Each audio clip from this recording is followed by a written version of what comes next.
As you all know, the NBA's regular season has officially ended, and what that means is that the playoffs are just around the corner. So I thought there would be no better time than right now to go over my top 3 most underrated teams going into the playoffs.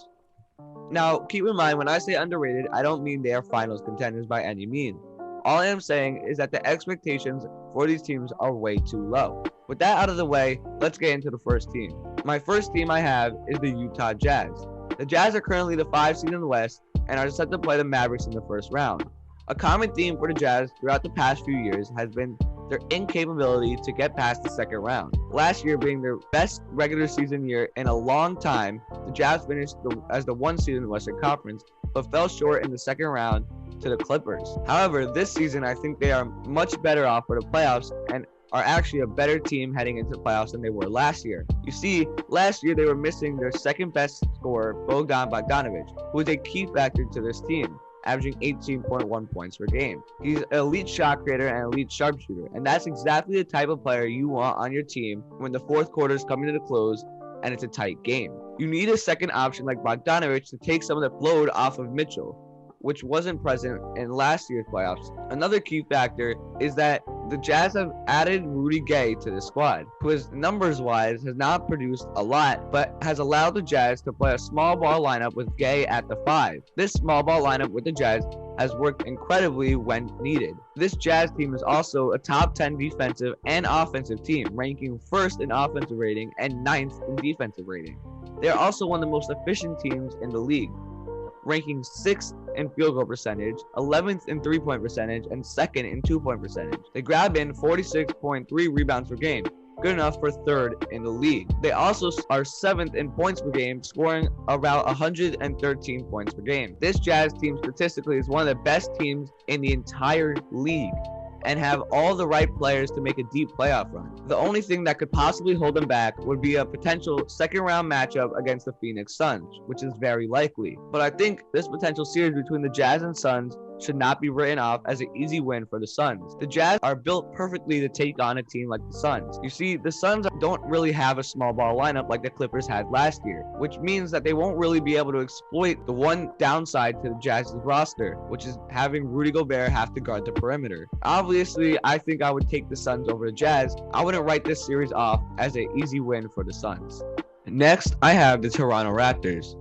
The Raptors are led by star player Pascal Siakam and all-star player Fred VanVleet. When we look at the Raptors lineup, they have no true center, but multiple lengthy 6'7", 6'8", 6'9" players. The lack of a true center is definitely something that can be a little scary, especially when they're playing the most dominant center in the league in the first round. But this team is incredibly defensively, ranking top 10 in defensive rating and ranking 2nd in forced turnovers per game. They also hold opponents to 107 points per game, which is the 7th lowest in the entire NBA. To say the least, they are a phenomenal defensive team. They also excel offensively on the rebound side, ranking 2nd in offensive rebounds per game. The Raptors are a scrappy team, led by one of the best coaches in the entire NBA, Nick Nurse. This is a scary team that nobody wants to play, because they make it difficult for the opposing team's star players to really get going. Jason Tatum and Joel Embiid have said in interviews before that the most annoying playoff series they've ever played against was against the Toronto Raptors. The Raptors also have many capable scorers, with all 5 of their starting players averaging over 15 points per game. This shows that on any given night, any of the players can lead this team in points, making it very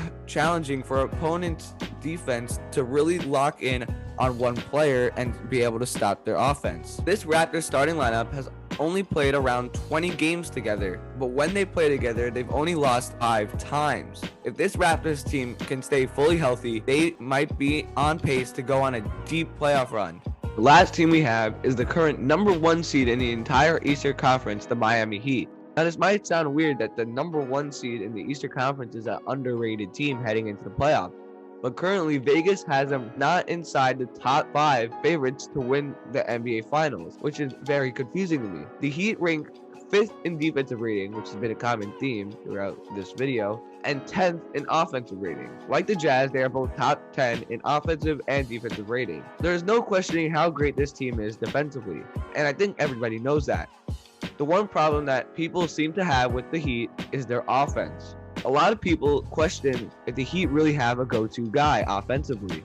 Butler has struggled heavily with his three-point shooting this season, shooting just 25% from three on the season. However, Butler is still a fantastic offensive player, averaging nearly 21.5 points per game and 5.5 assists, shooting 48% from the field. Yes, his three-point shot is pretty bad, but they have multiple other shot creators around him. Guys like Kyle Lowry, Tyler Hero, Duncan Robinson, and Max Strus can all knock down their three-point shot at an elite level. Another key player to this Heat roster is Bam Adebayo.